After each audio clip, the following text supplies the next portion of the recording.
So, just as a reminder, flow is equal to area times velocity. And because flow varies over time, in echo, what we use is a particular um, type of measurement that's called a VTI. It stands for velocities integrated over time, or velocity time integral. And what it basically means is the distance that a red blood vessel travels in a single beat. And it's in centimeters. So that is your stroke distance. It's very unique to ultrasound. So when we are looking at a certain sample volume, we are looking at, we want to calculate the area in that sample volume and times it times the stroke distance. And your area, which is going to be in centimeters squared, times a VTI, which is in centimeters, is going to give you a centimeters cubed or milliliters in your stroke volume. And if you multiply that times your heart rate, you will get your cardiac output. So in your parasternal long axis, that is where you are going to measure your diameter. So it is measured at the aortic annulus.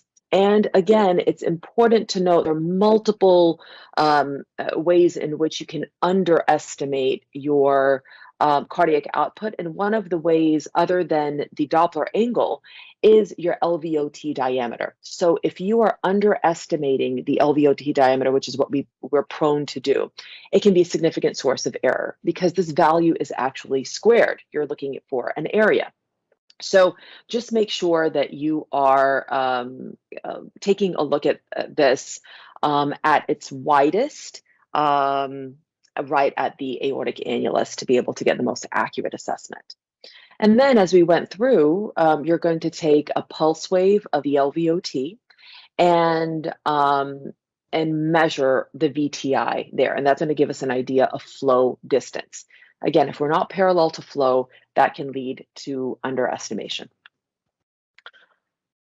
So looking at the aortic or LVOT annulus, let's say it's 2.3, and say we have a VTI of 20. If we use pi r squared, so I've kind of skipped a step here, but if we use 2.3, which is our diameter, you're going to have to divide it by 2. If you square that, then your pi gets divided by 4. So the 0.785 is pi divided by 4 times your diameter squared times your VTI. That's going to give you your stroke volume. And if you multiply that times the heart rate, it gives you cc's per minute in terms of your cardiac output. So this is very often if we have somebody who's hypotensive in an ICU and we know that what we're looking for is, hey, is this patient in a low output state or a normal output state? We will do these calculations in the echo lab.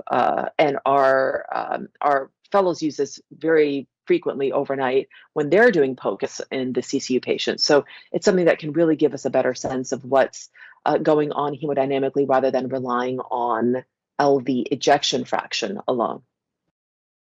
And when we correlate this, there was a study that was done by Huntsman and colleagues, and it was found that when we calculate cardiac output in this manner, it correlates very well with cardiac output obtained by right heart catheterization thermal dilution.